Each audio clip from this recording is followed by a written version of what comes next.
प्रिय विद्यार्थी, हम पढ़ रहे हैं कक्षा 12 अकाउंट्स बही खाता, जिसमें हम सेकंड नंबर चैप्टर देख रहे हैं साझेदारी।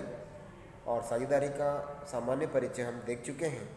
उसके पश्चात हम देख रहे हैं कि साझेदारी में लाभ हानि वितरण खाता या लाभ हानि नियोजन खाता, जिसको इंग्लिश में profit and loss appropriation account कहते हैं, उसे कैसे बनाते हैं या उससे क्या आशय है। तो पहले हम देखें, पहला थ्योरेटिकल पोर्शन देख रहे हैं। लाभ हानि खाते में व्यापार के सामान्य संचालन में होने वाले व्यय एवं हानियों का लेखा किया जाता है, किंतु साझेदारों से संबंधित आपसी व्यवहारों का लेखांकन करने के लिए लाभ हानि खाते के बाद पृथक से एक और खाता बनाया जाता है, जिसे लाभ हानि वितरण खाता या लाभ हानि नियोजन खाता कहते हैं। लाभ हानि खाते से साझेदारी फर्म का शुद्ध लाभ निकलने के लिए बाद उसमें साझेदारों की पूंजी का ब्याज, उनका वेतन, बोनस, कमीशन और आहरण के ब्याज का समायोजन करने के पश्चात बाद निकले अंतिम लाभ यानी फाइनल प्रॉफिट को साझेदारों के मध्य उनके लाभ हानि अनुपात यानी लाभानुपात में विभाजित किया जाता है। साझेदारों के बीच विभाजित लाभ को विभाजन योग्य लाभ डिविजिबल प्रॉफिट कहा जाता है। यह लाभ साझेदारों के पूंजी खाते या चालू खाते में जमा किया जाता है। साझेदारों के बीच लाभ अथवा हानि का विभाजन लाभ हानि खाते में भी किया जा सकता है, किंतु अधिकांश साझेदारी फर्म इसके लिए लाभ हानि वितरण खाता बनाना उचित समझती है।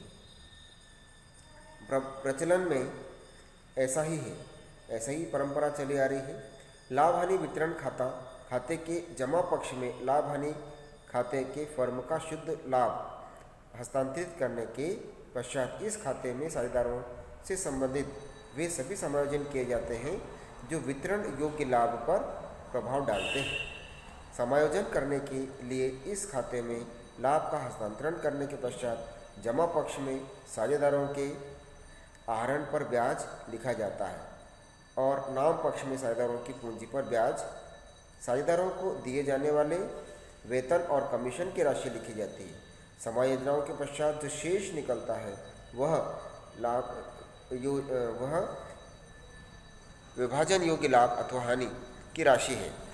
लाभ की राशि साझेदारों के उनके लाभानुपात में वितरण कर लाभ हानि के जमा पक्ष में और हानि हो तो नाम जमा पक्ष के बीच लिखी जाती है। तो इस प्रकार लाभ हानि यानी प्रॉफिट होगा तो ये डेबिट साइड में अंतर की राशि आएगी और यदि लॉस हुआ तो क्रेडिट साइड में अंतर की राशि आती है। अब हम देखें कि लाभ हानि खाते में हम किस प्रकार से इसे लिखते हैं। इसका प्रारूप एक दिया हुआ है लाभ हानि खाते का। तो लाभ हानि वितरण खाता या profit and loss appropriation account इसे कहते हैं।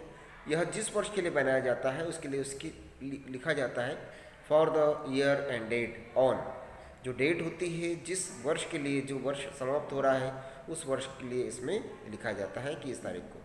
जैसे हम कोई भी अकाउंट बनाते हैं तो उसका जो फॉर्मेट होता है वो पर्टिकुलर अमाउंट वाले कॉलम में होता है। मतलब इसके 4 कॉलम होंगे हमारे। शुरू के 2 कॉलम डेबिट साइड के कॉलम कहलाते हैं और बाद के 2 कॉलम हमारे क्रेडिट साइड के कॉलम कहलाते हैं।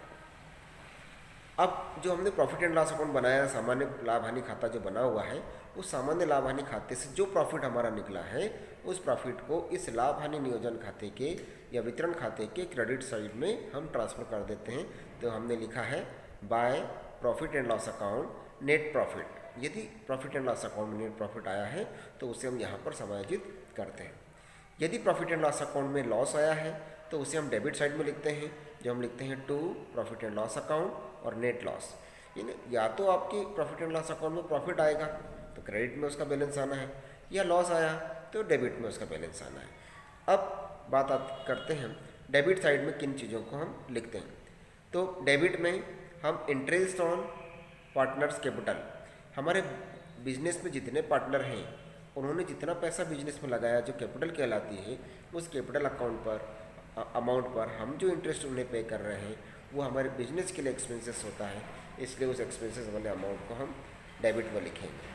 तो to interest on capital account, जितने पार्टनर हों ABC या XYZ या यहाँ पर लिखा हुआ P1, P2 और P3, वो यहाँ अमाउंट आ जाएगा। उसके बाद है सैलरी टू पार्टनर्स, हम पार्टनर को जो सैलरी पे कर रहे हैं या हमारे पार्टनर को भी यदि हम सैलरी दे रहे हैं तो वो अमाउंट यहाँ आ जाएगा partner salary. Commission on partners, partner को कोई कमीशन दिया है तो डेबिट में आना है। मैनेजर्स कमीशन इफ़ एनी, यदि कोई हमारा मैनेजर कमीशन है तो वो भी आ जाएगा यहाँ पर। इसके बाद हम क्रेडिट में आते हैं। क्रेडिट में interest on drawing, partner P1 P2 P3 के जो आहरण हैं, जो ड्राइंग्स हैं, उसके ऊपर जो हमने इंटरेस्ट लगाया वो आ जाएगा। फिर अब अंतर की राशि निकालेंगे। अंतर की राशि या तो हमारे डेबिट में आएगी या क्रेडिट में आएगी। यदि अंतर की राशि डेबिट साइड में आई है तो ये हमारे लिए लॉस है, और अंतर की राशि क्रेडिट में आई है तो ये प्रॉफिट होगा।